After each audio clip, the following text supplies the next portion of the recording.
El nombre de nuestra predicación es Nuestra santificación y la venida de Cristo. Texto primero a los Tesalonicenses, capítulo 5, versos 23 y 24. Doy lectura en el nombre del Señor. Dice, y que el mismo Dios de paz los santifique por completo, y que todo su ser, espíritu, alma y cuerpo, sea preservado irreprensible para la venida de nuestro Señor Jesucristo. Fiel es el que los llama, el cual también lo hará. Estamos, hermanos, frente a lo que es una oración por parte del apóstol Pablo por los tesalonicenses. Recordemos que estos hermanos vivían en un mundo paganizado, lleno de prácticas idolátricas, pecaminosas. Era la parte habitual, ¿no?, de su pasado, el pecado, podríamos decir. La tentación, por lo tanto, de volver atrás era algo que ellos enfrentaban de manera diaria. Seguían estando, podríamos decir, en este medio pecaminoso, al hacer sus negocios, al trabajar, al tener convivencia con algún familiar quizás no convertido. El medio entonces pecaminoso se ve potenciado también porque aún lidiaban estos creyentes con el pecado remanente en sus corazones y por supuesto también con Satanás como el enemigo de sus almas. La pregunta que tenemos que hacernos esta mañana nosotros, ¿no estamos en una condición similar? ¿No estamos en una situación similar también? Vivimos en un mundo que está de espalda a Dios, donde incluso el pecado ha sido normalizado y legalizado. Seguimos luchando con la presencia del pecado en nuestras vidas y con los planes insidiosos de Satanás en nuestra contra. Frente a esta realidad se hace entonces necesario resaltar este deseo de santificación, no del apóstol Pablo, sino que de Dios mismo. El propósito y el deseo de Dios es que nosotros como sus hijos practiquemos la santidad, que seamos santos. El apóstol Pedro en su primera epístola, capítulo 1, verso 15, escribe, sino que así como aquel que los llamó es santo, así también sean santos en toda su manera de vivir. Oremos. Padre, te damos gracias por permitirnos abrir la Escritura y compartir esta palabra. Dirígenos tú de manera conjunta como iglesia local. Dame gracia al predicar, al exponer tu verdad. Y también que los oídos, Señor, sean abiertos, no solo para que esta pase como una información, sino que sea tu palabra transformando nuestros corazones, Señor, confrontando aquellas áreas que hoy día no están del todo bien a la luz de tu palabra. Te lo pedimos en el nombre de Jesús. Amén y amén. Lo primero es la santificación, como hemos leído en el verso 23, y que el mismo Dios de paz los santifique por completo y todo su ser, espíritu, alma y cuerpo, como sigue el texto. Recordamos la declaración del versículo anterior de la semana pasada, ¿no? En el verso 22 del capítulo 5 decíamos el domingo pasado, absténganse de toda forma de mal. ¿Quién debía abstenerse de esta forma de mal? Los creyentes, nosotros, hermanos. Es nuestra responsabilidad inclinar nuestra voluntad hacia esto, hacia apartarnos, hacia repudiar incluso lo malo. Lo malo, decíamos la semana anterior, es toda manifestación o expresión del pecado. Ahora Pablo, ¿no? Verso 23, dice, y que el mismo Dios de paz los santifique por completo. ¿Quién ejecuta ahora la acción del verso 23? Dice, el mismo Dios de paz los santifique. Es Dios quien nos santifica. Pero por otra parte, ¿no? Tenemos también instrucciones específicas que hemos visto nosotros en el capítulo 5, verso 12 al 22. Dice un autor que han versado en la necesidad de paz, armonía y buenas relaciones en la comunidad de fe. Por eso es apropiado que Pablo dirija ahora su oración a aquel que es la fuente de toda paz. Es Dios, queridos hermanos, quien da efectividad a todas las acciones que el mismo apóstol Pablo había pedido que los tesalonicenses ejecutaran. Esas acciones que hablan del unos a otros. El unos a otros que tenemos que vivir en la iglesia precisamente buscan que nosotros crezcamos en santidad. Pero quien hace efectivo todo ese actuar de la iglesia es Dios. No es la iniciativa humana por sí sola. Es Dios quien usa esto para, como veremos después, santificarnos. Y como dice el texto, es el Dios de paz. Es el Dios de paz. Encontramos nosotros esta expresión en varias despedidas del apóstol Pablo. Yo solo quiero mencionar un par.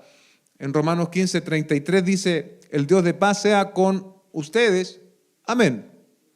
Y en la segunda epístola a los tesalonicenses, versos 3:16, dice que el mismo Señor de paz siempre les conceda paz en todas las circunstancias. El Señor sea con todos ustedes. Nos imaginamos, hermanos, y podemos concluir que no es accidental que el apóstol Pablo, al finalizar sus cartas, mencione que él tiene, ¿no?, el deseo que el Dios de paz bendiga sus vidas. El Dios de paz es quien permitió ciertamente nuestra reconciliación, nuestra paz con Él mediante la obra de Cristo. Nosotros por naturaleza estábamos enemistados con Dios. Y si hoy tenemos paz con Dios es gracias a la obra de Cristo. Lo maravilloso de tener paz con Dios, hermanos, es que, como yo decía recién, nosotros estamos cercanos a Él, pero no en cualquier tipo de parentesco, porque a través de Cristo Dios nos ha hecho sus hijos. ¿Lo escucho bien? A través de Cristo nosotros somos hechos sus hijos. Romanos 5:1 dice, por tanto, habiendo sido justificados por la fe, tenemos paz para con Dios por medio de nuestro Señor Jesucristo. No hay otra manera en que el hombre pueda tener paz con Dios, una relación con Dios, si no es mediante la obra de Jesucristo. Si no es mediante, como dice el apóstol Pablo aquí, mediante la justificación por la fe. Es la justificación por la fe la que nos permite ahora disfrutar, hermanos, escúchalo bien, grábatelo en tu corazón, disfrutar de esta relación con el Dios de paz. El Dios de paz también al final de las epístolas es un recordatorio para sus destinatarios y para nosotros también, que en medio de las peores situaciones que podamos enfrentar, esa paz de Dios está a nuestra disposición, dado, como dije anteriormente, que estamos relacionados con Él por la obra de Cristo. Dice un autor, la idea del Dios de paz contrasta con la carencia de armonía y la falta de moralidad en Tesalónica. La paz es la suma de todos los dones y dádivas espirituales. Es mucho más que ausencia de guerra. Es bienestar integral. Dios es el dador de toda gracia y bendición espiritual. Él es la fuente que nos da el poder y nos capacita para vivir una vida de paz. Hermano, hermana, el Dios de paz que estamos leyendo aquí en la Escritura, si tú has venido a la fe del Hijo de Dios, es también tu Dios. Es tu Dios de paz. Y dice en el deseo del apóstol Pablo, ¿no?, inspirado por el Espíritu Santo, nos está santificando por completo. Nuestro espíritu, nuestra alma y nuestro cuerpo.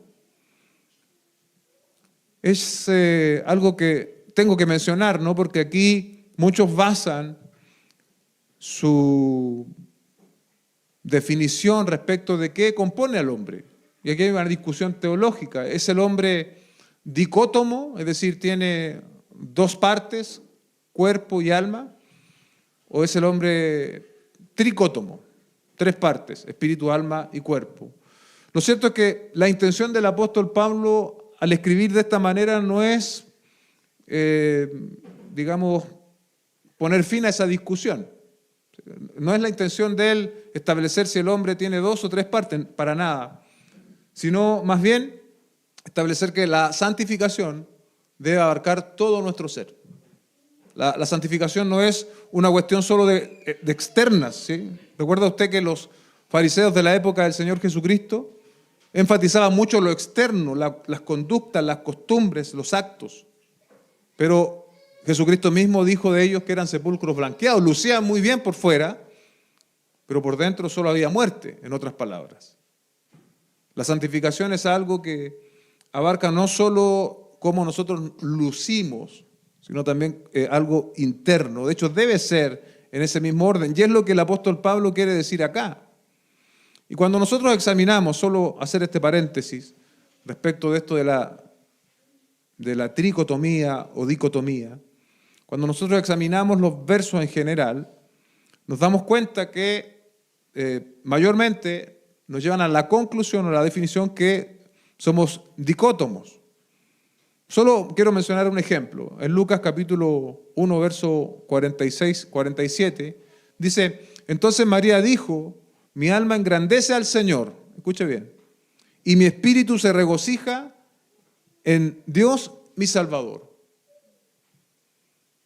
Ahí hay un uso de la palabra alma y espíritu, digamos, refiriéndose a lo mismo, solo está enfatizando, en este caso Lucas, ¿no? Mi alma engrandece al Señor y mi espíritu se regocija en Dios. No es que por un lado el alma engrandece al Señor de manera particular y por otro lado el espíritu se regocija. Se está refiriendo, hermanos, a la parte interna de María, en este caso, ¿sí? A la parte interna. Y otros muchos versículos también demuestran lo mismo. Algunos dicen que, por ejemplo, y le abandonó su espíritu, entonces murió en el Antiguo Testamento. Y otros dicen, y le abandonó el alma y murió.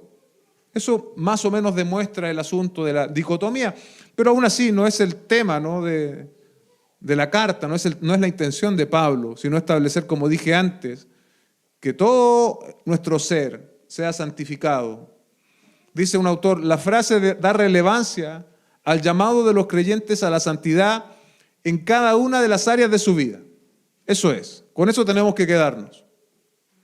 Si el ser humano posee, digamos, alma, ¿no?, o de manera paralela espíritu y cuerpo, la idea es que la santificación nos abarque por completo. Santificación no es solo una cuestión externa, como dije antes, sino es algo interno. Por ejemplo, nuestros pensamientos, algo interno, debe ser santificado, así como nuestras actitudes, lo externo. Y si tuviésemos que pensar en un orden más o menos lógico, tendríamos que decir que primero debiese ser santificados nuestros pensamientos para que luego podamos vivir en actitudes santas, ¿no? ¿Y cuál es el modelo de nuestra santificación? Nuestro modelo de santificación es Jesucristo. Y alguien podría decir, pero bueno, ¿dónde yo veo a Jesucristo hoy día? Lo podemos ver en la Escritura. Ahí Él cumple de manera perfecta la justicia. Y ahora es el modelo que nosotros también debemos seguir. Un autor, ¿no?, dice algo que me llamó mucho la atención en este mismo sentido. Dice, algunos creyentes logran grandes avances en la santificación de sus cuerpos. No se dejan dominar por los apetitos carnales. No tienen problemas con la gula. No son esclavos de ningún vicio. No caen en inmoralidad sexual. Pueden llegar a pensar que son mucho mejores que otros, pero no son conscientes de otra clase de pecados que invaden el alma y el espíritu. Se entregan a diversos temores o son esclavos de su estado anímico o se caracterizan por el orgullo, la envidia u otros pecados espirituales. A otros creyentes les pasa al revés. Son dulces y humildes en sus relaciones, pero sucumben con facilidad a ciertos pecados del cuerpo. No podemos conformarnos solo con la santificación de algunos aspectos de nuestra vida. Nuestro ser entero debe ser transformado.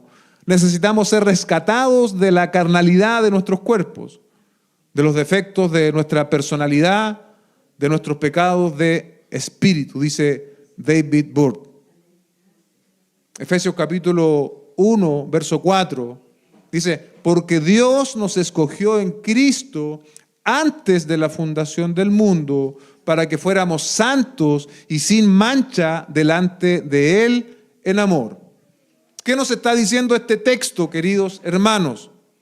Nos habla del propósito de Dios en cuanto a la elección.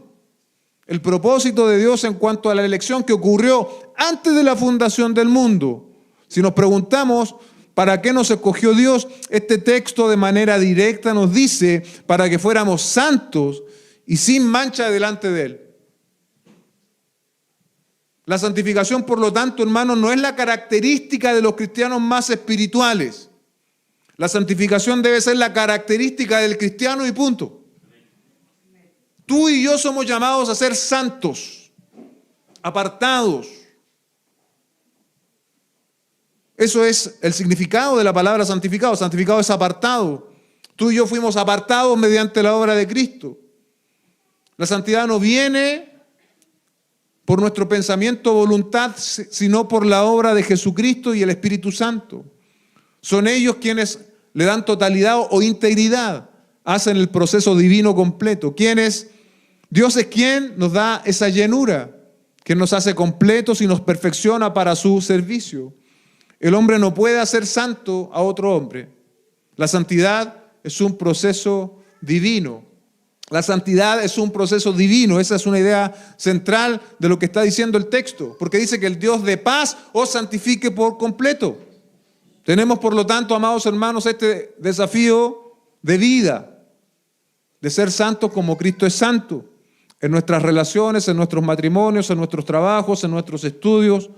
La santificación para muchos hoy en día en la sociedad es un concepto medieval, pero para los discípulos de Cristo debe ser nuestro hábitat, debe ser nuestra forma de vivir la vida. Debemos anhelarlo. Como menciona el texto, Dios es quien nos santifica, pero como complementan también otros textos en la Escritura, nosotros también debemos involucrarnos, comprometernos en esto. Primera a los Tesalonicenses capítulo 4, verso 3 al 7, porque esta es la voluntad de Dios, ¿lo recuerda? ¿Cuál es la voluntad del Señor para mi vida? De manera específica y particular, tal vez a veces nos cuesta verlo, ¿no? Pero aquí usted tiene una voluntad de Dios general para cualquier creyente. ¿Cuál es? Su santificación. Y también da una explicación, el apóstol dice, es decir, que se abstengan de inmoralidad sexual, que cada uno de ustedes sepa poseer su propio vaso en santificación y honor, no en pasión degradante como los gentiles que no conocen a Dios. Que nadie peque ni defraude a su hermano en este asunto, porque el Señor es vengador en todas estas cosas. Como también antes les dijimos y advertimos solemnemente. El verso 7 vuelve a enfatizar, porque Dios no nos ha llamado a impureza, sino a santificación. Otra vez, repito esta idea para que nos la grabemos. La santificación no es la característica de los cristianos más espirituales. La santificación debe ser la característica del cristiano. Pablo puso su propia vida como ejemplo de santificación en esta misma epístola. Leemos en capítulo 2, verso 10. Ustedes son testigos, les dice a los tesalonicenses, y también Dios, de cuán santa, justa e irreprensiblemente nos comportamos con ustedes los creyentes. ¿Se dan cuenta? ¿Cuántos podríamos hablar así frente a otros? No para vanagloriarse, ¿no? Sino para establecer ejemplo. Para decir, en el mundo, por ejemplo, que dice esto de la santidad, no, eso es de otra época. Es anacrónico, hoy día estamos en otra época, en otro tiempo, en otra forma de vida. ¿Cuántos de nosotros podríamos hacer eco de las palabras de Pablo aquí? Tal vez no detrás de un púlpito, pero sí frente a nuestras familias, por ejemplo. ¿Cuántos de nosotros podemos decirle a nuestros hijos, mira mi ejemplo, mira cómo yo hablo de manera santa, de manera apartada? ¿Tú me has escuchado, hijo, a mí decir una grosería alguna vez? ¿Me has escuchado tratando mal a tu mamá? No es solo para Pablo el ser ejemplo de santidad, sino también para nosotros. Podemos decirle a nuestros compañeros de trabajo, ¿tú me has visto haciendo otras cosas en horario de trabajo que no tengo que hacer? ¿Tú me has visto durmiendo en el trabajo cuando yo tengo que estar trabajando? O como decimos acá en Chile, sacando la vuelta. ¿Tú me has visto en eso? Eso también es santidad. La santidad no solo dice relación con esto, porque aquí más o menos todos podemos ser buenos santos. pero otro asunto es serlo en la cotidianidad de nuestra vida, queridos hermanos. La iglesia requiere modelos de santidad. Tu hogar requiere modelos de santidad, tus hijos lo necesitan, tu matrimonio lo necesita. Crezcamos en santidad, en similitud a Cristo. Esa es una señal inequívoca de madurez. Cuando vivimos en santidad, se cosechan bendiciones espirituales, hermanos. Cuanto más nosotros estamos tratando de ser como Cristo, más nos acercamos al propósito de Dios en cuanto al tránsito de esta vida. En cuanto al tránsito de esta vida, la palabra santificar quiere decir apartar para el uso exclusivo de Dios. Apartar para el uso exclusivo de Dios. Si nosotros miramos nuestras vidas hoy a la luz de esta definición, ¿cómo saldríamos evaluados? ¿Estamos apartados para el uso exclusivo de Dios en todo lo que hacemos? Quisiera, para terminar este primer punto, aclarar algo respecto de la santidad. Somos santos posicionalmente cuando se ha manifestado la salvación de Cristo en nuestro favor, lo que nosotros conocemos como conversión. Dios nos apartó, Él nos hizo santos. Hebreos 10:10. Por esa voluntad hemos sido santificados mediante la ofrenda del cuerpo de Jesucristo, ofrecida una vez y para siempre. En esa santificación, en ese apartar que Dios tuvo hacia nosotros, la verdad es que nosotros no hicimos nada, es obra completa de Dios. Pero también hay una santificación práctica que también es conocida como progresiva, la cual implica una confrontación diaria con nuestro pecado y crecimiento en santidad. ¿Se acuerdan el texto previo? Absténganse de toda clase de mal y el Dios de paz os santifique por completo. Ahí usted tiene los aspectos negativos y positivos de la santidad. Negativo, tenemos que abstenernos del mal, y positivo, tenemos que parecernos a Cristo. Segundo a los Corintios 7:1 dice: por tanto, amados, teniendo estas promesas, limpiémonos de toda inmundicia de la carne y del espíritu, perfeccionando la santidad en el temor de Dios. Es aquí donde el Dios de paz está obrando en nosotros y dándonos mediante su palabra y su espíritu todo lo necesario para crecer en santidad. Hemos de luchar activamente contra el pecado de los ojos, contra el pecado de los pensamientos, la vanidad, el orgullo, la soberbia, la mentira, la ira, el enojo. Pero también habrá, queridos hermanos, una santificación final, una santificación perfecta, porque ahora tú y yo no llegamos a caminar perfectamente. Nuestra santificación no es completa en el escenario de esta vida. Seguimos fallando, seguimos pecando, seguimos equivocándonos. Pero un día sí alcanzaremos la perfección. Cuando veamos a Cristo, cuando lleguemos a ser como Él. La esperanza de ver a Cristo Jesús es un estímulo para vivir vidas santas, como también este texto nos lo va a demostrar después. Primera de Juan 3:2 dice: amados, ahora somos hijos de Dios y aún no se ha manifestado lo que habremos de ser. Pero sabemos que cuando Cristo se manifieste, seremos semejantes a Él, porque lo veremos como Él es. Ahí habrá plenitud de santidad en nosotros. La segunda parte de nuestra predicación le he colocado la preservación en santidad. Dice el verso: sea preservado, ¿no?, todo lo anterior, irreprensible para la venida de nuestro Señor Jesucristo. En esta oración Pablo está orando, ¿no?, por los tesalonicenses, manifestando esta oración de manera escrita. Por supuesto también aplica a nosotros. El ser preservado irreprensible. En el original esto es, y se encuentra solamente aquí, al menos de esta forma en el griego original, esto es, tenía el significado de sin culpa ni acusación, por lo tanto moralmente puro. Esta es la preservación que debe ocurrir en nosotros los creyentes, ¿sí? Que el Dios de paz también está ejecutando, está dando los medios necesarios para que esto ocurra. Somos preservados irreprensibles, libres de acusación, moralmente puros. Pablo ora para que los creyentes sean santificados, sean preservados por Dios, lo que demuestra que la santificación es un don que se recibe en la salvación, así como una tarea permanente, dice un autor. La santificación es un don, pero también es una tarea permanente, en la cual nosotros estamos involucrados. Entendemos la idea de preservar algo, ¿no? Al menos cuando yo medité en esto, una de las primeras cosas que se me vino a la mente es la preservación de alimentos. Nosotros preservamos alimentos para que duren en el tiempo. La congelación baja la temperatura para frenar el trabajo de las bacterias. La deshidratación saca el agua del alimento para que los microbios no puedan vivir. La pasteurización usa el calor rápido en los líquidos como la leche para destruir organismos malos, con el propósito de que ese alimento sea preservado en el tiempo. Ahora, lo que se debe preservar en nosotros es la santidad.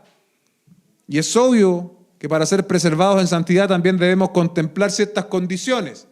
Así como para que se preserve un alimento son necesarias aplicar ciertas condiciones, así también para que nosotros seamos preservados en santidad tienen que haber ciertas condiciones.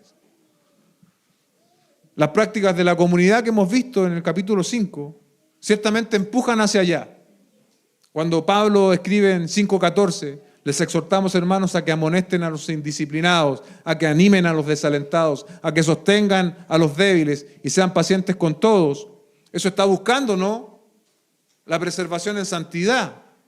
Que estos hermanos que estaban indisciplinados, desalentados, débiles, etcétera, pudiesen volver al estándar que Dios espera de ellos. Ese era el unos a otros. También recordaban las palabras de Santiago, capítulo 1, verso 13, dice que nadie diga cuando es tentado, soy tentado por Dios, porque Dios no puede ser tentado por el mal y Él mismo no tienta a nadie. Más adelante en el 14 y en el 15 dice, sino que cada uno es tentado cuando es llevado y seducido por su propia pasión. Después, cuando la pasión ha concebido, da a luz el pecado, y cuando el pecado es consumado, engendra la muerte. Si nosotros queremos vivir, queremos ser preservados por el Dios de paz en santidad, debemos reconocer cuáles son nuestras áreas de tentación, hermanos. ¿Qué es lo que despierta en nosotros las pasiones? Porque una vez que se despiertan las pasiones se materializan y pecas. Y dice que el pecado, ¿no?, trae muerte, eso dice el texto. ¿Cuáles son las situaciones? ¿Quieres ser preservado en santidad por el Dios de paz? Tú debes reconocer cuáles son las situaciones, los ambientes, las personas que despiertan tus tentaciones. Debes reconocerlas. Por decir un ejemplo, la mentira. La mentira y todas sus hijas, coloqué yo acá. Exagerar es mentir. Cuando a usted le preguntan algo y usted lo exagera, es mentir. No contar la verdad completa, ¿no?, para no ser perjudicado, también es otra forma de mentira. Las relaciones con yugos desiguales también son áreas de debilidad. No deberíamos tener relaciones de intimidad, ya sean amorosas o de amistad, con personas que no tienen intimidad con Dios. ¿Por qué? Porque la influencia es real. Hay un dicho popular que dice, dime con quién andas y te diré quién eres. Eso tiene mucho de verdad. Con quién yo me junto, con quién yo comparto, con quién yo intimo, va a determinar mi forma de hablar, de pensar. Va a influenciarme, hermanos. Y esto es cierto en ambas direcciones. Cuando usted tiene intimidad con Dios mediante su palabra y mediante la oración, cuando usted se reúne con otros hermanos en la fe, eso se nota. Y al otro extremo también. También se nota, también se manifiesta. Dios nos preserva, amados hermanos. Dice el texto en Santiago, Él no nos tienta, pero somos nosotros responsables de vivir en un ambiente para que dicha preservación sea posible.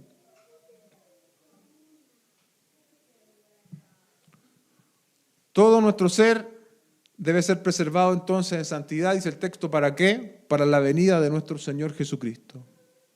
La venida del Señor Jesucristo, la segunda venida del Señor Jesucristo es el enfoque teológico de toda nuestra epístola. Pablo nos dice que nuestra santificación y preservación es para la venida del Señor Jesucristo. Por lo tanto, nuestra forma de vivir hoy dice relación con lo que esperamos. Y esto también es cierto para quien no es cristiano. Nuestra forma de vivir, de planificar, de pensar, tiene relación con lo que esperamos. ¿Sí? Si yo en mi corazón estoy planificando irme por el mundo a viajar, bueno, ese será mi meta. Ese será mi propósito de vida. Y voy a hacer todo lo necesario para cumplir ese sueño. Pero cuando yo tengo la venida de Cristo por delante, no sé si me explico, cuando la venida de Cristo está por delante en mi mente, en mis sueños, en mi propósito, entonces también eso me afecta. No vivo para mis propósitos particulares. Yo sé que soy peregrino en esta tierra, que Cristo vuelve por nosotros. Entonces la manera de vivir frente a ese evento que todos verán es siendo santos. Es siendo santos. Tenemos que preguntarnos, por lo tanto, hoy día, hermanos, ¿cuáles son nuestras expectativas del futuro? ¿Cuáles están modelando nuestras decisiones? ¿La venida de Cristo o una gran planificación terrenal? Recordemos que lo terrenal no va a trascender. Por mucho que tú logres, por mucho que tú avances, por mucho que tú llegues a tener, lo terrenal no va a trascender. La única manera de que lo terrenal trascienda, en cierto modo, es cuando lo utilizamos para glorificar a Dios. ¿Se dan cuenta? Si yo, por ejemplo, tuviese muchos recursos y si yo solo los ocupo para mi satisfacción personal, eso no trasciende. Pero si yo tengo muchos recursos y los utilizo para que el mensaje del Señor sea transmitido, si por ejemplo financio misioneros, medios de comunicación cristianos, ayudo a iglesias, ahí sí mis recursos están siendo bien invertidos. Pero si solo los pongo sobre mí, eso, hermano, se va a ir conmigo a la tumba. No tiene ninguna trascendencia.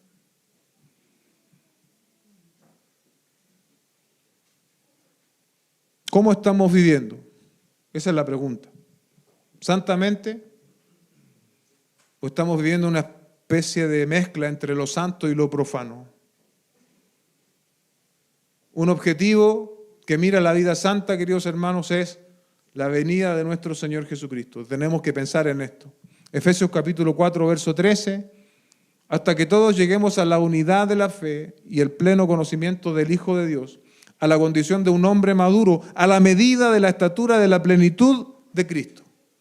Meta de vida, llegar a la estatura de la plenitud de Cristo. Por último, nuestro tercer punto, la fidelidad de Dios. Dice el verso 24, fiel es aquel que lo llama, el cual también lo hará. Dice un autor, el poder y el secreto para vivir una vida fiel a Él descansa en la fidelidad de Dios. No somos salvos porque somos piadosos o por las obras que hagamos, sino porque Dios pone en nosotros su espíritu para cambiar nuestro ser y salvarnos. El cambio en la vida sucede no por lo que uno hace, sino por la fidelidad de Dios. Otro autor añade, porque Dios es fiel, guardará sus promesas y llevará a cabo sus propósitos. Por ello suplirá todo lo que les hace falta a los tesalonicenses para que sean preservados irreprensibles hasta el día de Cristo. Si de nosotros dependiera, toda esperanza de salvación en el día del juicio se desvanecería. Pero nuestra confianza está depositada no en nosotros, sino en el carácter inmutable, omnipotente y misericordioso de Dios. Otra vez, este texto pone el protagonismo donde debe estar, en Dios. Dice que Dios es fiel. Su fidelidad es un atributo, hermanos, de su carácter. Y al igual que cualquier otro atributo de Dios, es inmutable. Dios es inmutablemente fiel. Dios no cambia, queridos hermanos. Y este Dios que es eternamente fiel, dice el texto, que nos llamó, es decir, desde el comienzo nuestro acercamiento a Dios fue porque Él nos llamó. A veces nosotros pensamos que nosotros tomamos una decisión o que determinadas situaciones o circunstancias nos llevaron a la fe. Pero la realidad del asunto, hermanos, es que Dios es quien nos llamó. En su gracia y misericordia, Él utilizó ciertas circunstancias para llamarnos, pero la gloria es suya, porque Dios es fiel y porque Él nos llamó. Él es quien nos ha llamado y tenemos también la certeza que sigue, y es que Él lo hará. ¿Qué cosa va a hacer? Preservarnos hasta el día de Cristo en santidad. Él lo va a hacer. En un mundo donde reina la incertidumbre, en la economía, ¿qué pasa si me enfermo? ¿Qué pasa si me despiden? ¿Y qué pasa si llega el terremoto a Chile? Vivimos, hermanos, en un sinnúmero de incertidumbres, de todo tipo. Tienes que recordarle esto a tu alma. Fiel es aquel que te llamó y Él lo hará. Él nos va a llevar al cumplimiento de las promesas eternas de Dios. Juan capítulo 14. Algo en que pensar, hermanos, en este mundo de incertidumbre, de inestabilidad, en este mundo que a veces nos enfermamos, sentimos temores. Te doy algo en que pensar si estás en Cristo. En la casa de mi Padre hay muchas moradas. Si no fuera así, se lo hubiera dicho, porque voy a preparar un lugar para ustedes. Voy a preparar un lugar para ustedes, dijo el Señor Jesucristo. Y si me voy, les preparo un lugar, vendré otra vez y los tomaré a donde yo voy, para que donde yo esté, allí estén ustedes también. Llena tu corazón de estas verdades que dan cuenta de la fidelidad de Dios. Él nos conducirá, nos proveerá de su multiforme gracia para santificarnos en este camino, y nuestros ojos verán la consumación de la salvación. El que te llamó, Él lo hará. Menos mal, amados, que no estamos aquí por nuestra propia iniciativa, sino por la de Dios. Porque nuestras fuerzas, como en más de alguna oportunidad ha pasado, nuestras fuerzas sí han flaqueado. Pero Dios nos está recordando aquí que el que nos llamó, Él va a hacerlo, Él lo hará. Lo va a hacer por medios ordinarios. Lo va a hacer a veces a través de animarte, a través de un hermano en la fe, o a través de esta predicación, no lo sé. Y también lo hará de manera extraordinaria, al confortar tu corazón de manera extraordinaria, hermano. Conforta tu corazón, levanta tu corazón. No tomaste ninguna pastilla para el ánimo ni nada, pero te levantaste de esa oración en la mañana y ya te levantaste distinto. Dios extraordinariamente te está levantando.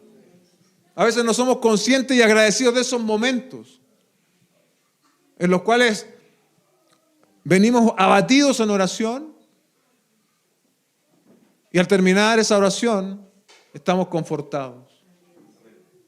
Eso es Dios extraordinariamente haciendo su obra en nosotros, porque Él es fiel y Él lo hará. Y Él lo hará. Debemos vivir en dependencia de Dios y no darnos por vencidos, porque ciertamente el enemigo y nuestro propio corazón nos susurran. No sé si a usted le ha pasado. El enemigo y nuestro propio corazón nos susurra: no, si esto del cristianismo no es para ti. Tú fallas demasiado, tú caes demasiado, tú no das el ancho para esto. ¿Qué decir de vivir vida santa? No, esto no es para ti. Cuando sientas ese susurro, tienes que recordarle esto: Dios es fiel y Él lo hará. Dado que Dios es fiel y Él lo hará. Me pondré de pie y seguiré adelante, en medio de todas mis debilidades, en medio de todas mis incertidumbres, de mis tropiezos. Dios es fiel y Él lo hará. Dice David Burt, el hecho de que Dios sea un Dios que no solo llama, sino que también hace, no debe servirnos como excusas para no asumir nuestra responsabilidad y esforzarnos en el camino.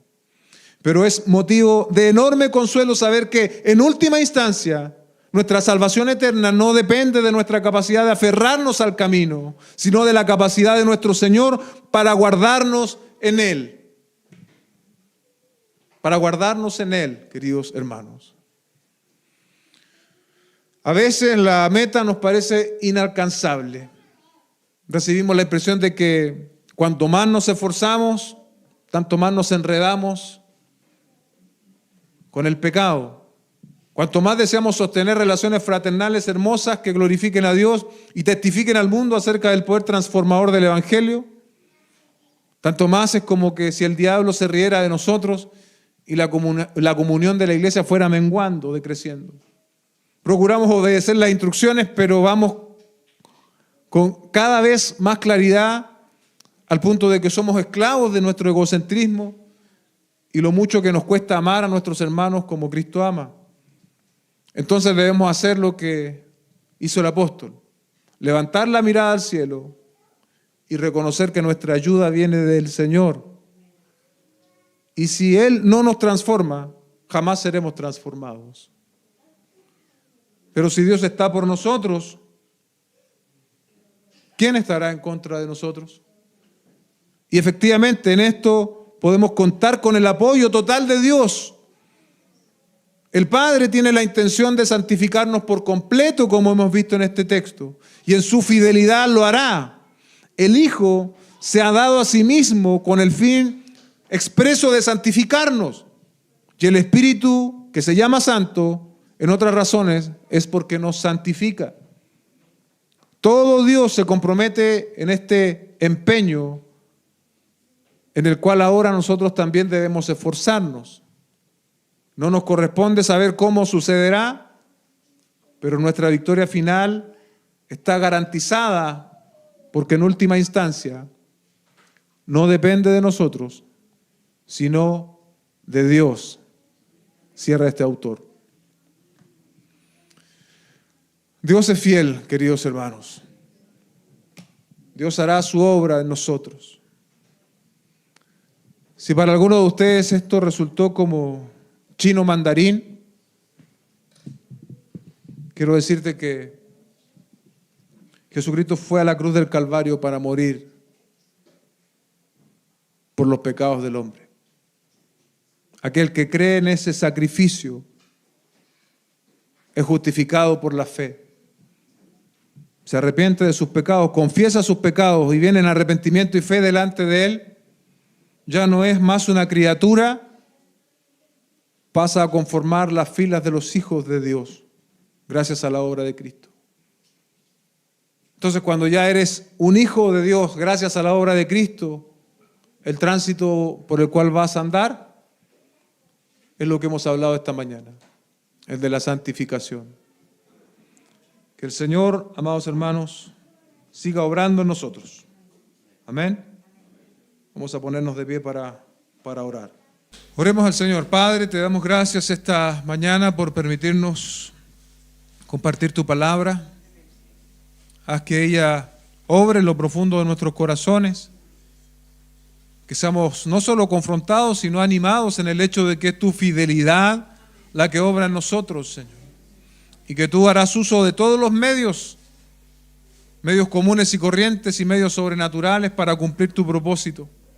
No nos has dejado a expensas de nuestra propia fortaleza, sino que tú te has encargado de darnos todo lo necesario para vivir para ti, Señor. Ayúdanos. Ayúdanos, Señor, que este mundo, que la publicidad, la cultura, la educación, no nos venda la mentira, Señor. Que no compremos la mentira, sino que sea tu palabra la que renueve nuestro entendimiento de manera diaria, Señor, y podamos vivir conforme a tu voluntad. Te lo pedimos a través de Cristo nuestro Señor. Amén y amén. Quiero invitarles a que cantemos este canto. Es del pastor Patricio Curinao, un canto nuevo. Él lo escribió esta semana, me lo compartió. Y le pedí autorización, por si acaso, para cantarlo con ustedes. Así que cantemos juntos, hablando de la certeza y la seguridad que tenemos de la obra del Señor en nuestros corazones.